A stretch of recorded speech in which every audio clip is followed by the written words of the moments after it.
वो जब वैदिक एस्ट्रोलॉजी लिखी गई थी तो उन्होंने शादी का मुख्य कारण चाइल्ड बर्थ बताया गया था। Many ladies are coming with the topic of progeny. इस चीज़ का विमेन पे स्पेशली, क्योंकि मैं अपने आसपास भी देखती हूँ, सोसाइटी में भी। 3 तरह की संतान होती है, बच्चे को सुख, बच्चे का सुख और बच्चे से सुख।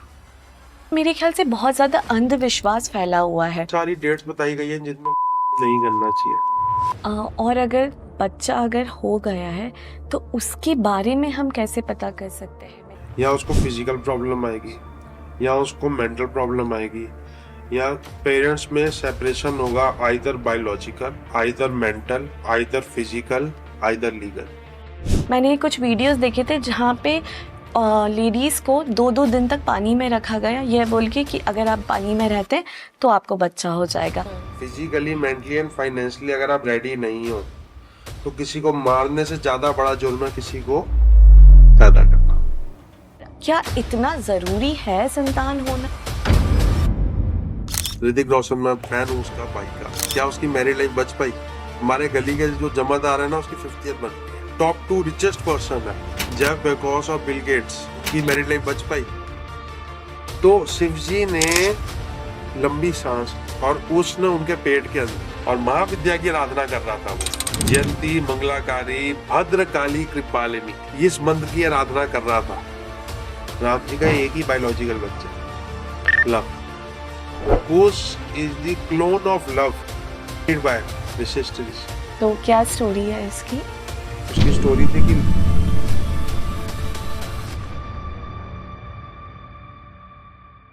नमस्ते दोस्तों, वेलकम टू तेशकास चैनल। आज हमारे साथ फिर से जुड़ चुके हैं राजन खिल्लन जी। तो जैसा कि आप पहले एपिसोड से भी जानते हैं कि वो एक बहुत बड़े एस्ट्रोलॉजर है, और पिछले इसमें हमने बात करी थी मैच मेकिंग, कुंडली मिलान के बारे में, और आज के इस एपिसोड में हमने बात करी है संतान योग के बारे में। क्या क्या ऐसे योग होते हैं जहाँ पे आपको संतान की प्राप्ति हो सकती है, क्या ऐसे योग होते हैं जहाँ पर नहीं भी हो सकती है, और क्या क्या तरह के संतान होती है, संतान से सुख, संतान को सुख और संतान के लिए सुख। यह सारी चीज़ों को आज हमने इस पॉडकास्ट में डिस्कस करा है। मेरे ख्याल से इस पॉडकास्ट के माध्यम से आज आप बहुत सारे जो अंधविश्वास है उनको भी दूर कर पाएंगे और बहुत सारा ज्ञान आप खुद में ले पाएंगे।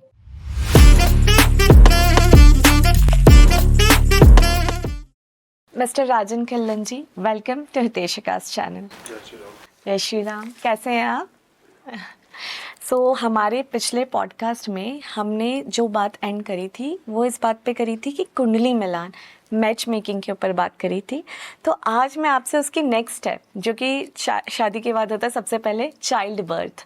यह मेरे ख्याल से अगर हम हमारे वैदिक के इस पे भी जाकर देखें तो जब वैदिक एस्ट्रोलॉजी लिखी गई थी तो उन्होंने शादी का मुख्य कारण चाइल्ड बर्थ बताया गया था। हाँ, one of the main reasons. और हमारे लिए भी शादी के लिए चाइल्ड बर्थ एक बहुत इम्पॉर्टेंट वर्ड है। और तब हमने बात जब करी थी मैच मेकिंग की, तब अष्टकूट में हमने देखा था कि 8 नंबर नाड़ी को दिए गए हैं।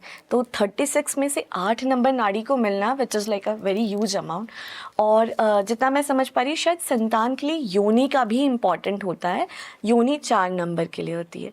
तो अभी रिसेंटली मैंने कुंडली देखने मैं समझ पा रही थी कि उनके इसमें यह बता रहे थे कि उनके चाइल्ड इसलिए नहीं हो पा रहा है क्योंकि नाड़ी में कोई प्रॉब्लम है, नाड़ी मिलान के इसमें कोई दिक्कत है। तो कुछ कारण, जैसे कि अगर हम गुरु देखें तो गुरु भी कारक माना जाता है बच्चे का, और वहीं पे अगर हम शुक्र देखें तो शुक्र सेक्स का कारक माना जाता है, जिससे बच्चे ओके स्पर्म का कारक माना जाता है। तो अगर यह दोनों चीज़ें, और अगर हाउसेस हम देखें तो 1, 5th, 7th, 9th और 11th हाउसेस इफेक्ट करते हैं। फर्स्ट, अगर ऑडियंस में वापस से, जैसे हमने पिछले पॉडकास्ट में बात करी थी, फर्स्ट हमारे खुद का होता है, 5th होता है संतान के लिए, 7th होता है स्पाउस का, 9th होता है फादर का, और 11th का। ओके, 9th करेक्ट, और 11th कुछ चीज़ की प्राप्ति का। तो इसमें नाड़ी का हम कैसे प्रजनी चार्ट में देख सकते हैं, और क्या इस जब हम देखते हैं तो दोनों की कुंडली होना ज़रूरी है, माता और पिता की? 27 नक्षत्र 3 नाड़ियों में बटे हुए। सेम नाड़ी के 2 नक्षत्रों की अगर मैरिज हो जाती है तो उसको नाड़ी दोष बोलते हैं। बड़ा सिंपल सा लॉजिक।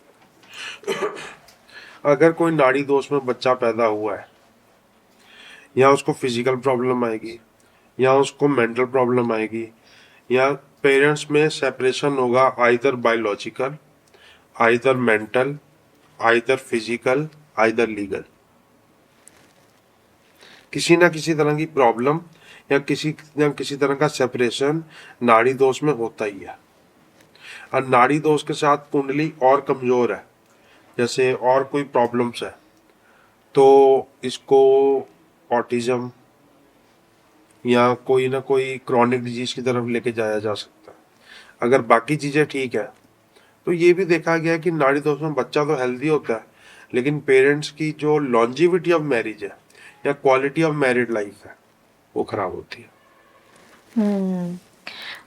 और अगर बच्चा अगर हो गया है तो उसके बारे में हम कैसे पता कर सकते हैं? मेरे ख्याल से सप्तमांश D7 चार्ट से हम ज्यादा, वो तो D7 चार्ट से तो पेरेंट्स और बच्चे के रिलेशन के बारे में पता चलता है।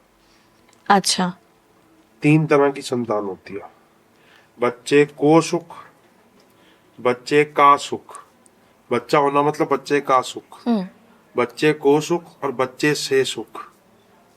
ये 3 अलग अलग पैरामीटर्स होते हैं। ये तीनों पैरामीटर्स को D7 चार्ट, जिसको सप्तमांश कहते हैं, उससे देखा जाता है। अच्छा, और सप्तमांश देखना 5th हाउस से भी ज्यादा जरूरी है। When I completed my 3 years course with doctor Suresh Chandra Mishra, तो उन्होंने वैसे ही एक बोला कि ये कुंडली है, इसका चेक करके बताया कि चाइल्ड बर्थ कब होगा।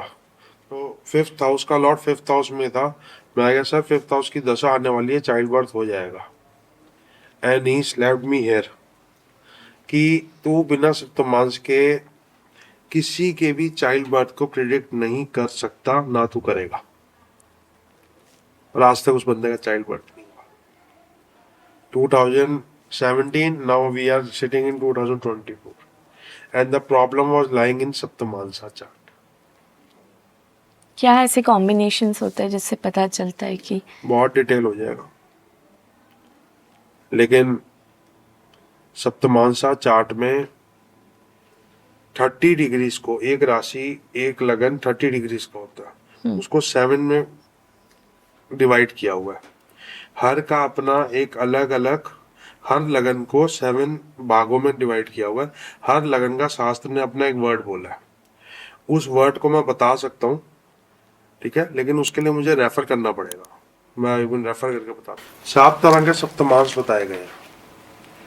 उसमें से पहला सप्तमांश है जो फर्स्ट 7 डिवीजन है, उसका मतलब होता है तेजाब। अच्छा, सेकंड का मतलब होता है दूध। थर्ड का मतलब होता है दही। फोर्थ का मतलब होता है घी। फिफ्थ का मतलब होता है गन्ना। सिक्स का मतलब होता है शराब, मदिरा। और 7 का मतलब होता है शुद्ध जल। तो बड़ा सिंपल सा है। जो फर्स्ट का मतलब जिसमें शराब है और तेजाब है, और जो 6th है जिसमें शराब है, ये 2 सप्तमांसा बुरे हैं। इन 2 सप्तमांसा के हर लगन के अलग अलग इफेक्ट बताए गए हैं। जो पहला तेजाब है, अगर किसी का तेजाब उसमें आता है सप्तमांसा, तो संतान से कॉर्डियल से भी लो संबंध होते हैं। कॉर्डियल रिलेशन भी नहीं होते अपनी संतान से। या आपको स्पर्म रिलेटेड प्रॉब्लम होती है, और लेडी है तो गायनेक रिलेटेड प्रॉब्लम होती है। और जो शराब है उसमें संतान से विरोधी संबंध होते हैं, दे आर एनिमीज। उनकी वजह से आपके घर की इज्जत खराब होती है, धन संपत्ति खराब होती है, और आपको सुसाइड तक करना पड़ सकता है अगर मदिरा वाले में आ जाए तो ये सप्तमांश को अलग अलग लग्नों के लिए अलग अलग में डाला गया। सप्तमांश देखने से पहले हमने 5th लॉर्ड देखना है, लगन लॉर्ड देखना है, 7th लॉर्ड देखना है और 9th लॉर्ड देखना है। उसके बाद हम सप्तमांश में जाएंगे। We have to follow a hierarchy. Problem with astrologer these days are कि ये हायरार्की को फॉलो नहीं करते। अगर किसी ने कुछ पूछा बच्चे के बारे में तो वो सीधा 5th हाउस में जाएंगे। एक एयरपोर्ट में जो बाथरूम होता है ना, उसमें भी हायरार्की फॉलो होती है, उसमें भी चेक लिस्ट होती है, लेकिन एस्ट्रोलॉजी में कोई चेक लिस्ट फॉलो नहीं होती। हमेशा चेकलिस्ट में सबसे पहली जो चेकलिस्ट है वो होती है पंचांग की। अगर पंचांग स्ट्रांग नहीं है, even if 5th house strong है, even if 7th house strong है, even if 9th house strong है, प्रॉब्लमेटिक रहेगा। पंचांग के बाद आता है लगन। अगर लगन स्ट्रांग नहीं है, even if 5th house strong है, तो भी प्रॉब्लमेटिक रहेगा। We have to follow the hierarchy for concluding the decision of anything, maybe progeny, maybe wealth, maybe education, maybe career। वो पूरा एक हायरार्की को फॉलो करना जरूरी है, और इस दुनिया में इस समय कोई एस्ट्रोलॉजर हायरार्की को फॉलो नहीं करता। अगर जो चीज देखनी है उसी हाउस में सीधा डाइव इन करता है, वो गलत प्रैक्टिस है। इसी वजह से बहुत लोगों की चीज़ें ही सॉल्व नहीं हो पा रही है। एस्ट्रोलॉजर्स कह रहे हैं कि होगा बच्चा, पर वहीं पर उनका बच्चा नहीं हो रहा है बहुत सालों से। जनरली एस्ट्रोलॉजी पोल्यूटेड हो चुकी है बहुत ज्यादा, क्योंकि वो ये नहीं बोलते कि आपका बच्चा नहीं हो सकता। आप ऑल्टरनेटिव्स पे जाओ, वो ये बोलते हैं आप ये उपाय करो, ये पूजा कराओ, आपका बच्चा होगा। वही ये चीज़ मैं ये टॉपिक कहाँ से आया मैं बताता हूँ आपको। मैं पिछले साल अप्रैल से बहुत ज़्यादा एक्टिव हूँ कंसल्टेंसीज में। Many ladies are coming with the topic of progeny, तो मैं तो थोड़ा रूडली नो भी बोल देता हूँ कि पॉसिबल नहीं है। तो एक मेरी नोन लेडी है, उसको मैंने बोला कि 2025 या अर्ली 2026 में पॉसिबल है, तो वो कहती मेरे को मेरे घर से प्रेशर है जी। और उसने मुझे छोड़ के कम से कम 17-18 एस्ट्रोलॉजर्स को, न्यूमोलॉजिस्ट को, आकाशिक रीडर्स को, मतलब एक्सेट्रा एक्सेट्रा एक्सेट्रा, लाल किताब वालों को, सबको दिखा चुकी है। बिकॉज वो नो, और जो मैं उसको बोलता हूँ गो एड विद IVF, उसको बर्दाश्त नहीं कर पा रही। तो reality is very different. Astrology has no role other than guidance. बिल्कुल सही कह रहे हैं। जब ये वाली चीज़ पे बात आती है, जब इस चीज़ का विमेन पे स्पेशली, क्योंकि मैं अपने आसपास भी देखती हूँ, सोसाइटी में भी बहुत ज़्यादा, और मेरे ख्याल से बहुत ज़्यादा अंधविश्वास फैला हुआ है। मैंने कुछ वीडियोस देखे थे जहाँ पे लेडीज़ को 2-2 दिन तक पानी में रखा गया, यह बोल के कि अगर आप पानी में रहते हैं तो आपको बच्चा हो जाएगा। फिर एक प्रथा, मैं क्योंकि मध्य प्रदेश से हूँ, तो वहाँ पे एक बड़ी कॉमन एक प्रथा होती है जहाँ पर कुछ गोद भराना जिसे बोलते हैं, जहाँ पे श्रीफल दिया जाता है और फिर आपको कहा जाता है कि आप किसी के घर नहीं जा सकते, आप किसी के पैर नहीं पड़ सकते, आप किसी के घर का खाना नहीं खा सकते, आप किसी के गले नहीं मिल सकते। तो पूजा का पर्सपेक्टिव ठीक है अपनी तरफ, पर अगर हम दूसरा पर्सपेक्टिव देखें तो आप कितना रिस्ट्रिक्ट कर रहे हैं वो चीज़, उन्हें आप बार बार रिमाइंड कर रहे हैं कि अरे आप बाहर जा रहे हैं, आप ये नहीं कर सकते। ये आपको, मेरे ख्याल से जब हम साइंटिफिकली बात करते हैं तब आपको ज़रूरी है, आप कंसीव कर रहे हैं कि आपके हैप्पी हार्मोन्स रिलीज़ हो, पर यहीं पर ये चीज़ रोक के उन्हें बार बार बस ये याद दिलाया जाता है कि आप ये नहीं कर सकते, आपको बस घर में रहना है, आप किसी के यहाँ नहीं जा सकते। और मुझे लगता है कि इससे सिर्फ और सिर्फ स्ट्रेस ही वो बढ़ा रहे हैं। और as a women it's true कि संतान होना सबसे बड़ा अच्छी बात है, for women it's like biggest happiness, पर वहीं पर क्या इतना ज़रूरी है संतान होना? ये तो चॉइस है। वही, और इतना ज़्यादा प्रेशर उनको फैमिली से है, उनको सोसाइटी से है, और वो खुद भी अपने आप को वर्थलेस समझने लग जाती है। महाभारत में 2 रानियां हुई जी। जो विचित्र वीर की वाइफ्स थी। दोनों बिकॉज विचित्रवीर की डेथ हो गई थी, उन दोनों ने कंसीव नहीं किया था। और महाभारत में जो हस्तिनापुर था बहुत बड़ा राज्य था, तो फैमिली को आगे बढ़ाने के लिए सत्यवती माता का जो पहला बच्चा, सत्यवती माता और फादर ऑफ एस्ट्रोलॉजी पराशर जी का जो कंसीव्ड चाइल्ड है वेद व्यास जी, उनको इनवाइट किया गया फॉर दी नियोग शब्द यूज किया गया। अच्छा। तो जब वो नियोग का प्रोसेस हुआ, बोथ दी लेडीज, उनका स्ट्रेस हार्मोन वो था, उनसे परमिशन नहीं ली थी। It was done to for the pride and glory of the family, for the prestige of the family, कि हमारा खून ही वंश चलाएगा आगे। 2 बच्चे पैदा हुए, एक हुआ पांडु और एक हुआ धृतराष्ट्र। तो धृतराष्ट्र का जब नियोग का प्रोसेस चल रहा था विद द लेडी, तो उनकी माँ ने, अम्बा जी ने आंखें बंद कर ली। धृतराष्ट्र पैदा हुआ, अंधा। जो दूसरी थी वो डर गई थी और डरने के कारण वो पीली पड़ गई। पांडु का नाम ही पांडु इसलिए रखा गया क्योंकि वो जब पैदा हुआ था, he was having a Pandu रोग, जिसको जॉन्डिस कहते हैं। आज की डेट में 30% बच्चों को होता है वाइल्ड चाइल्ड बर्थ। ओह, जो कि हम इसीलिए उसमें रखा जाता है इंक्यूबेशन में। तीसरा भी बच्चा हुआ था, विदुर, वो दासी पुत्र था। दासी was feeling blessed that I am with Rishi Vedvyas. The girl who was feeling blessed with the process, with the man, was feeling happy, didn't have any stress hormones. उनके बच्चे का नाम था विदुर, और विदुर को पूरे क्लैन में सबसे इंटेलिजेंट घोषित किया गया था। लेकिन वो पोस्ट नहीं होल्ड कर सकता था क्योंकि वो दासी पुत्र था। और जो सब चाणक्य नीति पढ़ते हैं ना, वो एडॉप्टेशन ऑफ विदुर नीति है। चाणक्य ने चाणक्य नीति को लिखने से पहले विदुर नीति को समझा और उसी का एडॉप्टेशन किया। जैसे जो जैमिनी जो एस्ट्रोलॉजी करते हैं, वो पराशर की एस्ट्रोलॉजी की फर्दर एडॉप्टेशन है, अलग फील्ड नहीं है, फर्दर एडॉप्टेशन। अगर नॉर्थ इंडिया में कोई सब्जी बनेगी तो उसमें करी पत्ता यूज नहीं होगा, लेकिन सेम टेक्निक से साउथ इंडिया में करी पत्ता यूज हो जाएगा। इसको इम्प्रोवाइजेशन कहते हैं, इसको टेक्निक्स अलग अलग नहीं कहते।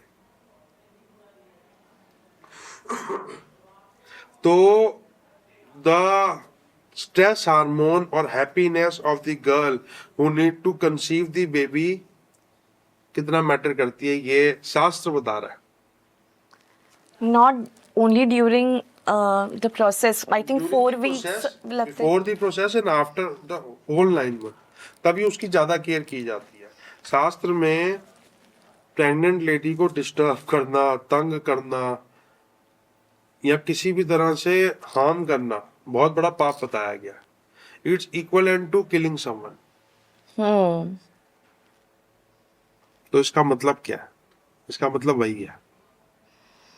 आजकल ऐसा होने लगा है कि बोला जाता है कि इतना प्रेशर देके और फिर बोलते हैं कि खुश रहो। सारी चीज़ों में आपको एक डिप्रेसिव मोड पे ला देंगे। बहुत ज़्यादा प्रेशर रहता है सोसाइटी के ऊपर, सोसाइटी से, और वो खुद भी, क्योंकि आज भी बहुत सारी ज़्यादातर महिलाएं हमारी घर पे जो अपनी फैमिली के लिए सब कुछ पूरा न्यौछावर करती है, और उनका भी रोल बहुत बड़ा होता है।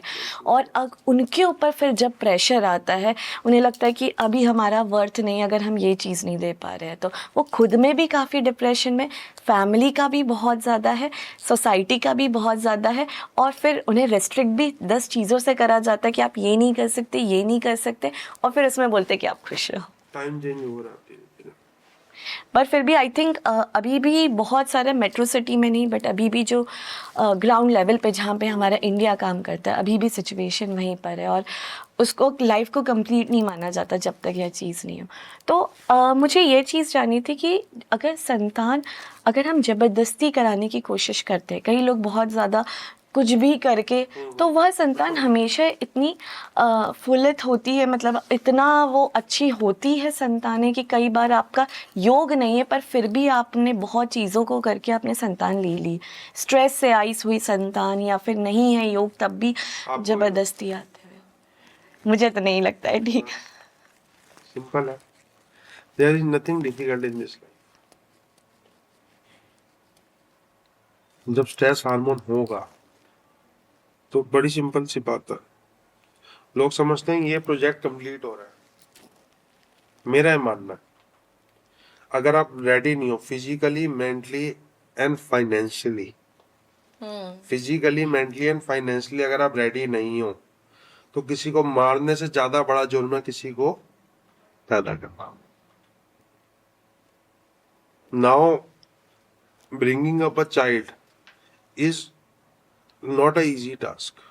आज से 20 साल पहले थोड़ा सा इजी था, लेकिन आज इजी नहीं है। फिजिकली, मेंटली, फाइनेंशियली आपको बहुत ज्यादा रेडी होना चाहिए। शास्त्रों में भी इस चीज़ के बारे में कहा हुआ है। जस्ट प्लान एवरीथिंग, और प्लान आप कर सकते हो, शास्त्रों के पॉइंट ऑफ व्यू से तो कर सकते हो। जैसे बहुत सारी डेट्स बताई गई हैं जिनमें कंसीव नहीं करना चाहिए, उसके पीछे लॉजिक्स बताए गए। 4 डेट्स में आपको बताया तो ग्रहण, कोई भी अमावस्या, कोई भी पूर्णिमा और दोनों अष्टमी, और संक्रांति। संक्रांति को तो शुभ माना। संक्रांति के कुछ पीरियड शुभ नहीं होता। अच्छा। जब सन 29.3 डिग्रीज को क्रॉस कर जाता है और 0.30 डिग्रीज के बीच में होता है, ये जो पीरियड होता है, ये पीरियड होता है 8 से 10 घंटे का, संक्रांति का पीरियड कहते हैं इसको। संक्रांति होता है जब सन एक राशि से दूसरी राशि में ट्रांसफर हो रहा है, इसका ये वाला जो पीरियड होता है 6 से 8 घंटे का, इसको शुभ नहीं माना जाता, इसको फ्लक्चुएटिव माना जाता है। ओके। और कई लोग ऐसा भी करते हैं कि अपनी डिलीवरी डेट करवाते हैं उस हिसाब से, नक्षत्र के हिसाब से, जैसे कि 22 जनवरी अभी सब बहुत सारे लोगों ने, हमने न्यूज़पेपर में देखा था। करवा सकते हो, इसमें कोई वो नहीं है, लेकिन don't do it deliberately. Doctor ने 2-3 दिन दिए थे, 270 डेज प्लस माइनस 2-3 डेज की साइकिल होती है। ये हिंदी के लूनर कैलेंडर के, नक्षत्र कैलेंडर के 10 महीने। 273 days is equal to 10 months of नक्षत्र कैलेंडर कह लो, लूनर कैलेंडर कह लो, पंचांग कैलेंडर कह लो। हमारी जो शरीर है, इसके कण कण में कौन है? Atoms. Atoms. Atoms are the form of Vishnu. Vishnu ji के पहले अवतार का नाम क्या था? मत्स्य। कंसीविंग के 12 से 15 दिन में अल्ट्रासाउंड में जो इमेज आती है, उस इमेज को और मत्स्य अवतार को इमेजिन करना, ditto same, like a fish. like a fish. Because पूरा वूम होता है, उसमें पानी होता है और वो सीड की तरह बढ़ रहा होता है, इसको बोलते हैं एम्ब्रियो। मत्स्य के बाद आता है कूर्मा अवतार। कूर्मा अवतार में सिर्फ मुंह हल्का सा निकलता है, एक पूरा टर्टल की तरह हमारी बॉडी होती है, लेकिन मुंह हल्का सा निकलता है, मुंह का जनरेशन होनी शुरू होती है, उसको बोलते हैं फीटस। फिर आता है वरा अवतार। वरा अवतार में फीटस प्लस 1 वीक में वरा अवतार बन जाता है, क्योंकि मुंह निकला है, अब हाथ और पैर भी निकलने शुरू हो जाएंगे। इसी टाइम पे शायद टेल जो रहती है वो भी आती है बच्चे की। वो नर्सिंग में आती है। अच्छा। नर्सिंग, सिंह की टेल होती है ना, तो जब 9 हफ्ते 10 हफ्ते हो जाते हैं तो नर्सिंग अवतार पूरा कंप्लीट हो जाता है। उसके बाद आता है वामन अवतार। वामन अवतार में कहते हैं कि प्राण आते हैं, असली प्राण वामन अवतार में आते हैं, जिसको नैनो फॉर्म भी कहा जाता है। फिर आता है परशुराम और राम। जब जब बच्चा पूरा रेडी हो जाता है जी। तो परशुराम और राम अवतार, 7th मंथ में राम अवतार माना जाता है, क्योंकि 7वें अवतार राम थे। तो जो 7th मंथ में बच्चा रेडी होता है, जी। रेडी टू डिलीवर होता है, 100% पूरा अंदर, मतलब he is not, seed is not full grown but seed is grown, तो वो राम अवतार हो गया। उसके बाद जो लास्ट अवतार है वो कल की अवतार हो गया। तो जो बच्चा, उसके बाद में कृष्ण, कृष्ण आएगा और बुद्ध आएगा, जो वो लास्ट जिसमें गुरु, अवतार है, हाँ, जी जी। वो कल की है। जो बच्चा without any injections, without any medicines, normal process से 270 डेज प्लस अपनी माँ के शरीर में रहा है, वो कल की अवतार में ही पैदा हुआ है, और वो ज्यादा अच्छा सरवाइव करेगा इस युग में comparatively 6 months baby, 7 months baby, 8th month baby, IVF baby, IUI baby, वो सरवाइव करेगा। इसमें मैं बात कर रहा हूँ इम्यूनिटी की, इसमें पैसे की बात नहीं कर रहा, इसमें मैं इम्यूनिटी की बात कर रहा हूँ। इम्यूनिटी वाइज अच्छा सरवाइव करेगा। ये आप बात बिल्कुल सही कह रहे हैं, क्योंकि मैं भी डॉक्टर्स के सजेशन पढ़ रही थी, तो उसमें सबसे पहले तो आजकल ज़बरदस्ती सी सेक्शन डिलीवरीज कर रहे हैं, और कनेक्शन काट दिया जाता है। तो कनेक्शन जब काट दिया जाता है तो दो चीज़ पाई गई थी। सबसे पहला, उस बच्चे में कई स्टार्टिंग की एज में कई इयर्स तक उसके अंदर एक फोबिया, एक डर रहता है, और दूसरी चीज़ यह होती है जब काट दिया जाता है तब उनमें यह रहता है कि उनका इम्यूनिटी कम रहता है। जब नेचुरल डिलीवरी, हालांकि इसमें पेन ज़्यादा रहता है बच्चे को और माँ को, दोनों को, बट जब उस प्रोसेस से आता है तब उसकी इम्यूनिटी ज़्यादा अच्छी होती है, रोग प्रतिरोधक क्षमता ज़्यादा अच्छी होती है, और आज ये बात साइंस भी प्रूव कर रहा है। गायनेक एक बड़ा गलत वर्ड यूज करती हैं कि अगर आपकी नेचुरल डिलीवरी हुई तो after delivery your pleasure will go less. ये वर्ड गलत है, ऐसा नहीं होता। अगर ऐसा होता तो पहले फिर एक ही बच्चे पैदा होते। मेरी तो 7 मासियां, तो ये ठीक नहीं है। और मेरे ख्याल से पहले भी नेचुरल डिलीवरी, नॉर्मल डिलीवरीज ही हुआ करती थी। आजकल सबको इस तरीके की सिचुएशन बता दिया आजकल जाता सब है। वो लोग भी विक्टिम है जो विक्टिम नहीं है, जो विक्टिम नहीं है वो लोग भी विक्टिम है। बिल्कुल सही कह रहे हैं, बिजनेस बन चुका है। प्रोजेनी का मतलब होता है चाइल्ड, और प्रजा का मतलब होता है संतान, और प्रजापति का मतलब होता है ब्रह्मा। तो संतान के प्रति प्रजापति, तो ब्रह्मा जी इसको कंट्रोल करते हैं, और जिस चीज को ब्रह्मा कंट्रोल करते हैं वहां पे मैनिपुलेशन होती ही होती है, इसमें कोई डाउट ही नहीं है। जिस भी चीज को, कुंडली में भी कुछ तिथियां हैं जो ब्रह्मा जी को डिनोट की हुई है, तो उसमें से एक तिथि है द्वितीया तिथि। बहुत सारे योग है पंचांग में, करण है जो ब्रह्मा जी को, तो उसका वन ऑफ द उपाय से ये निकल के आता है, जस्ट मैनिपुलेट, अच्छा। Just attract.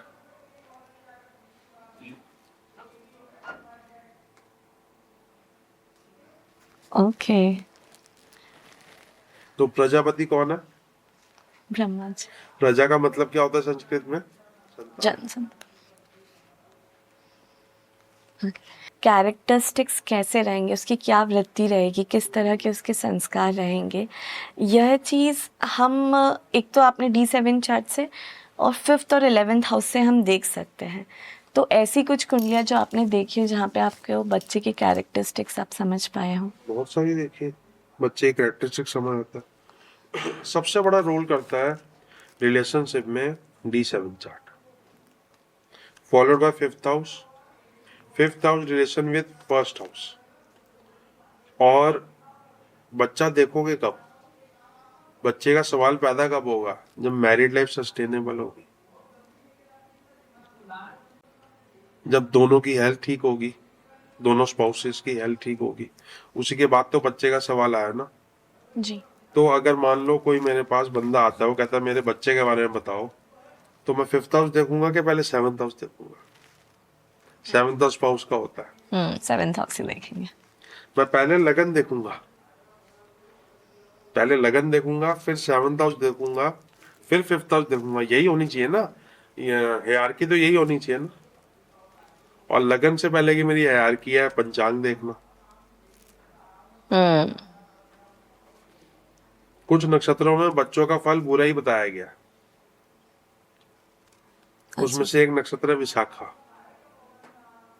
रतन टाटा का विशाखा नक्षत्र है।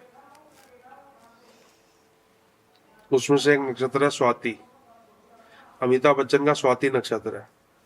दोनों बच्चे ऑलमोस्ट सेपरेटेड है, फिजिकली कह लो, मेंटली कह लो। हर चीज लीगली सेपरेशन में है, वो जरूरी नहीं है जी। एक नक्षत्र है अनुराधा, उसमें बाप बेटे की नहीं बनती। पुष्य नक्षत्र का अगर बच्चा हो तो उसकी अपने बाप से या फिजिकल सेपरेशन होगी, या मेंटल सेपरेशन होगी, या बायोलॉजिकल सेपरेशन होगी। Biological separation. क्यों? किसी का बाप अमेरिका पैसे कमाने नहीं जा सकता।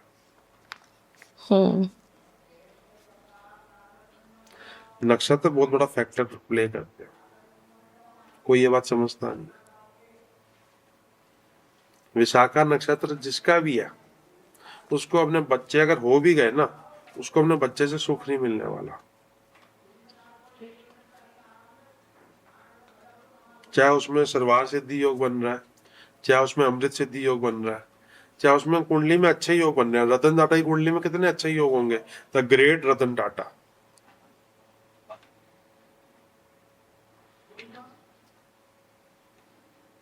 तो there are types of progeny. बच्चों के भी कई प्रकार बताए गए हैं। पहला मैरिड लाइफ से जो आ जाए नेचुरली, दूसरा सैरोगेसी से, जिसमें सरेगेसी पहले भी हुआ करती थी। पांडु, धृतराष्ट्र और विदुर कहाँ से है? दासी पुत्र पहले भी होते थे। अब सैरोगेट जो मदर होती है उसको कुछ फीस दी जाती है, तब इनाम दिया जाता था। जी। ऐसा कुछ नहीं है जो अलग हो रहा है। अट्रैक्शन पहले भी था, अट्रैक्शन आज भी है। सिडक्शन पहले भी था, सिडक्शन आज भी है। और पहले दो शादियों को लिए इसलिए वैलिड ऑप्शन था, चाहे हिंदुओं में भी 1950s में तो आया है हिंदू मैरिज एक्ट, 1959 ऐसे कुछ आया, I don't remember 1957 I think. जो भी है 1950s के लास्ट में आया है हिंदू मैरिज एक्ट। उससे पहले दो शादियां हिंदू में नहीं होती थी, प्रोविजन था ना। जी। इस प्रोविजन का गलत फायदा कोई ना उठाए तो करके इन्होंने वो हिंदू मैरिज एक्ट। IUI जिसमें शुक्राणु अपने होते हैं लेकिन कोक किसी और की होती है। अडॉप्टेड, जी। किसी का आपने कन्यादान किया, चाहे वो आपका लीगल बच्चा नहीं है, वो भी आपके बच्चे ही है। और किसी को आपने पढ़ाया है। अच्छा। पढ़ाया मतलब शिष्य हुआ। शिष्य। द्रोणाचार्य अर्जुन के लिए ज्यादा फिक्रमंद थे एज कंपेयर टू अश्वत्थामा। फिक्रमंद। बाप बाप होता है, DNA DNA होता है, लेकिन द्रोणाचार्य को अर्जुन को पढ़ाने में ज्यादा मजा आता था। वो अश्वत्थामा को पढ़ाने में उनको ज्यादा मजा नहीं आता था। Everything is in text. तो उनका एक कनेक्शन था अर्जुन से। इतने तरह की संतान हमारे ऋषि मुनि पहले ही बता के चले गए हैं, और उसमें ये सारे IVF IUI जो कि आज हम ढूंढ रहे हैं, अभी भी लव हम और पूरा। कुश का नाम सुना है? राम जी के 2 बच्चे हैं। जी। राम जी का एक ही बायोलॉजिकल बच्चा है, Lav. Kush is the clone of Lav created by Vashishtha Rishi. तो क्लोनिंग भी होती थी पहले। तो क्या स्टोरी है इसकी? उसकी स्टोरी थी कि लव हो गया था, सीता माता डिप्रेशन में ना आ जाए, एंग्जाइटी में ना आ जाए, तो just with the DNA of love, DNA का मतलब कोई बाल होगा, कोई नाखून होगा, कुछ उनके पास होगा अवेलेबल, उसी से उन्होंने क्लोनिंग कर दी हूबहू लव की, जिसका नाम था कुश। कुश was not a biological child of Lord Ram. He was the clone of the DNA of love. तो जब वे वापस से राम दरबार में आते तब उन्हें पता चलता है कि अब मेरे 2 बच्चे हैं। लेकिन इसमें इन्वॉल्व कौन थे? राम जी के टीचर। तो जब राम जी के टीचर ने उनको कुछ बोला कि अब 2 बच्चे हैं, ये क्लोनिंग की वजह से हुआ है, बात खत्म। बाप से ऊपर वो मानते थे। ट्रू। महाभारत में जब बात करते हैं तब सबको ये क्वेश्चन ज़रूर आता है कि 100 पुत्र थे गांधारी के, तो ये कैसे अगर एक साल में भी एक करे तो 100 years you are very old, तो ये भी क्या क्लोनिंग के से ही हुआ टाइप है? Of cloning. Okay. Type of cloning. लेकिन वो जो जाइगोट भी बना था, जो क्लोनिंग तभी होगी ना जब जाइगोट बनेगा, जब फर्टिलाइजेशन होगी। वो फर्टिलाइजेशन भी स्पेशल थी। It took more than 9 months, approximately 2-3 years. ओह, तो ये गाइड करा गया था इस तरह से। When the 9 months was crossed, and it was approximately 2 years, तो शास्त्र में एक वाक्य आता है, धृतराष्ट्र अपनी वाइफ को बोलता है कि अगर तुमसे बच्चा पैदा नहीं हो रहा तो मेरे पास बहुत दासी हैं, तो दासी पुत्र भी ला सकता हूँ, क्योंकि वो चाहता था उसका बच्चा ज्येष्ठ पुत्र बने। And it took time. और उधर कुंती जो वन में थी, वो टेक्निक का नाम मैं भूल गया, पार्थोजेनेसिस। पाइथोजेनेसिस टेक्निक से उसको युधिष्ठिर पहले हो गया। पार्थोजेनेसिस के बारे में ऐसा कहा जाता है कि जो जीसस है उनकी भी यही टेक्निक थी, क्योंकि उनकी मदर को वर्जिन मैरी कहा जाता है, तो वर्जिन इसलिए उनका भी यही सेम कॉन्सेप्ट है कि वह कहते हैं कि कोई गॉड ने आके, स्पिरिट ने आके उन्हें वह दिया है। तो यह चीज़, और यही पांडु के इसमें भी कहते हैं कि जब ऋषि दुर्वासा जो कि फेमस थे उनके गुस्से के लिए, और माता कुंती ने उनकी काफ़ी सेवा करी थी, तो उन्होंने खुश होके उनको, तो शायद उस तरह की टेक्नोलॉजी या मंत्र दिया था उन्हें, जिस वजह से हनुमान जी का भी तो बर्थ ऐसे हुआ। उसमें तो हम कहेंगे कि सडक्शन का रोल ज्यादा रहा था। हनुमान जी अंजनी पुत्र। Anjani was the daughter of Ahilya, जिनके हस्बैंड थे गौतम ऋषि। गौतम ऋषि का फेस बना के इंद्र अहिल्या के साथ ही मेड लव, उसकी वजह से गौतम ऋषि ने अहिल्या को श्राप दिया। अंजनी ने सारा प्रोसेस देखा। ओह, तो हनुमान जी जब राम जी से मिले तो राम जी ने सबसे पहले अहिल्या को पत्थर से वापसी इंसान बनाया। Ahilya technically, biologically was the नानी ऑफ हनुमान जी।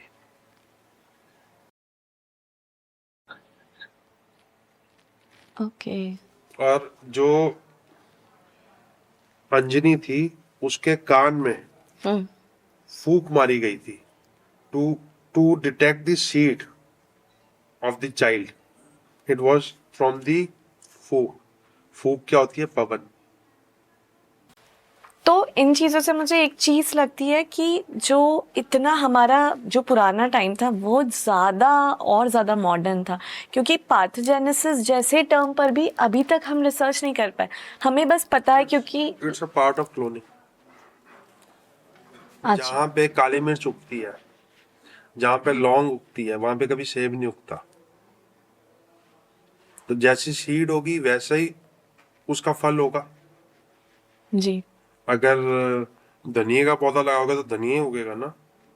तो कर्ण में सूर्य के सारे गुण थे। करण को पावर मिलती थी सनलाइट से। इसका एक एग्जांपल देता हूँ। जिनका सिंह लगन होता है, सिंह लगन जिनका भी है, उनका अगर वो सनलाइट लेते हैं, उनका वो महा उपाय माना जाता है। अच्छा। क्योंकि लगन लॉर्ड कौन है? सूर्य। अगर कर्क लगन वाला है, अगर वो मून लाइट लेते हैं या मून से अपने कनेक्शन रखते हैं या मून की चीजों को कंज्यूम करते हैं, वो ज्यादा अच्छा माना जाता है। तो करण का सिंह लगन भी था, वो टेक्निकली सूर्य पुत्र भी था, और उसमें सूर्य भगवान का डीएनए भी था। हम्म, इसीलिए वे इतने शक्तिशाली थे। इसी तो में सीड बहुत बड़ा रोल प्ले करता है। और सीड क्या होता है? स्पर्म। जी। स्पर्म के ऊपर, स्पर्म को हिंदी में बोलते हैं शुक्राणु। इसके ऊपर एक स्टोरी बताता हूँ आपको, छोटी सी स्टोरी। उष्ण नाम था शुक्र का। शुक्र नाम बाद में पड़ा है, पहले नाम था उष्ण। उष्ण गया कुबेर के पास, कुबेर को कहता मेरे से दोस्ती कर ले, मैं तेरे को बताऊंगा how to seduce, how to enjoy life. और उष्ण ने, जिसको हम शुक्र कहते हैं, कुबेर को हिप्नोटाइज कर लिया और उसको प्लेजर्स में इतना घुमा दिया। You know the meaning of pleasures ना? ईटिंग, रोमिंग अराउंड, एक्सपीरियंसेस और प्लेजर्स में इतना अंधाधुन कर दिया कि कुबेर ने कहा ये मेरी वेल्थ तू संभाल और मैं प्लेजर एंजॉय करता हूँ। क्योंकि प्लेजर एंजॉय करते हुए मेरे ऊपर जो रिस्पॉन्सिबिलिटी आती है वेल्थ की, वो मेरे को प्लेजर एंजॉय करने में डिस्टर्बेंस क्रिएट करती है। मेरी वेल्थ तू संभाल और मैं प्लेजर्स एंजॉय करता हूँ। और वेल्थ सारी देवों की, Kuber was the banker of all the देवतास। तो वेल्थ किसके पास आ गई? शुक्र के पास। इसलिए अब वीनस बोला जाता है कि ठीक है, अब वो वेल्थ शुक्र के पास आ गई, शुक्र वेल्थ लेके गायब हो गया। और कुबेर जब प्लेजर से बाहर निकला तो उसे समझ आया उसके साथ तो स्कैम हुआ है। कुबेर अब कहां जाएगा? पुलिस के पास। उस टाइम तो 100 नंबर घुमा नहीं सकता था, तो कुबेर पहुंचा शिव जी के पास।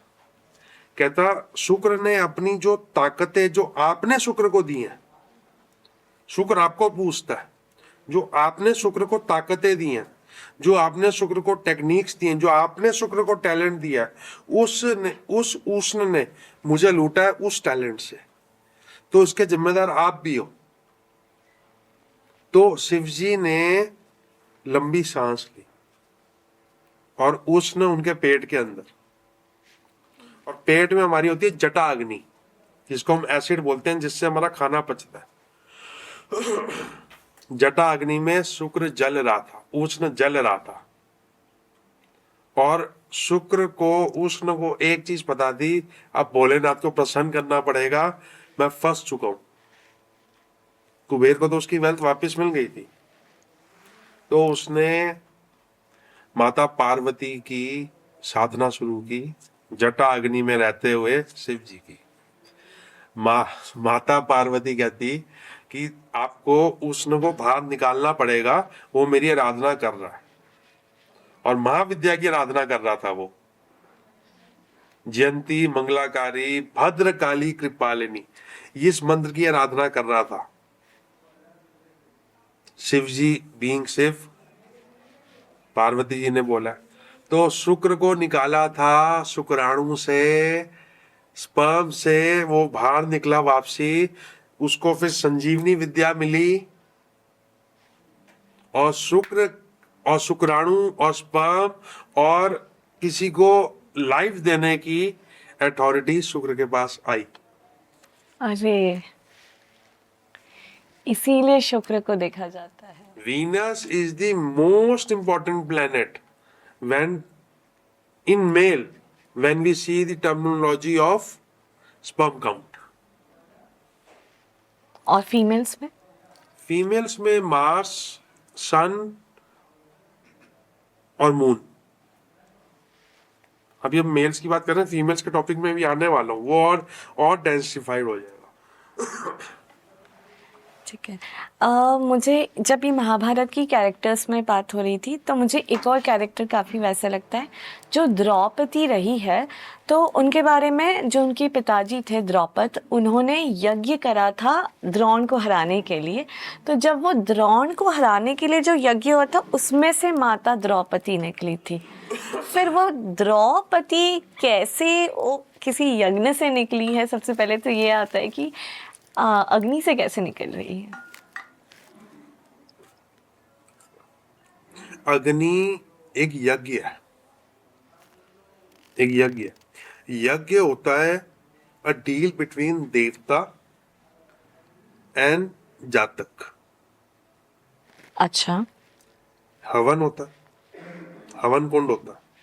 हवन कुंड में हम क्या डालते हैं? हवन सामग्री। सामग्री। वो सामग्री हम देवता के अनुसार डालते हैं। जब हनुमान जी को पूजने जाते हैं तो बूंदी चढ़ाते हैं, गणेश जी को लड्डू। तो जो हम देवता, जो जो हमारी वांट है, उसी हिसाब से हम हवन करेंगे, यज्ञ करेंगे, और उसी हिसाब से हमें तथास्तु होगा। तथास्तु का मतलब होता है रिजल्ट। तो उनका जो यज्ञ करने का पर्पस था वो था द्रोणाचार्य को खत्म। तो प्रॉस एंड कॉन्स दोनों होते हैं, क्योंकि पर्पस वाज रिवेंजफुल। हवन में हम स्वाहा करते हैं सामग्री को जो देवता को चाहिए। Agni is a courier between we and देवता, जो उसको वहां तक, अगर देवता को वो हमारी बलि, हमारा यज्ञ पसंद आएगा तो वो हमें तथास्तु करेगा। तो वो यज्ञ इतना भव्य हुआ था कि जो नंबर ऑफ देवता थे, प्रजापति को मिला के उन्होंने उसकी मनोकामना को पूरा करने के लिए दृष्टिद्युम्न उनको दिया। लेकिन संसार में ऐसा घूमना था चक्र कि द्रौपदी के बिना, Draupadi was the ultimate reason of the war. तो Draupadi was the ultimate reason and the revenge, उसके दिमाग में सिर्फ रिवेंज था कि मेरा बच्चा द्रोणाचार्य को मारे। तो उसकी सिनेरियो के लिए द्रौपदी को, ओके, तो भगवान से ब्लेस होकर वो आई थी। वो ब्लेस था कि कर्स था ये नहीं पता, but it was the biggest manipulator in this world is God. हमें लगता है कि हमें प्रमोशन मिल रहा है, उसके प्रोस एंड कॉन्स होते हैं। हमें लगता है हम सक्सेसफुल हो रहे हैं, उसके प्रोस एंड कॉन्स होते हैं। क्या सारे सेलिब्रिटी सक्सेसफुल हैं लेकिन खुश हैं? जो दुनिया का सबसे स्मार्टेस्ट सेलिब्रिटी है, ऋतिक रोशन, मैं फैन हूं उसका, भाई का, क्या उसकी मैरिड लाइफ बच पाई? नहीं बच पाई। हमारे गली के जो जमादार है ना, उसकी 50th बन रही है। जो टॉप 2 रिचेस्ट पर्सन है, जेफ बेजोस और बिल गेट्स, उनकी मैरिड लाइफ बच पाई? तो married life is something else. तो प्रोस एंड कॉन्स आते हैं, किसी भी चीज के आते हैं।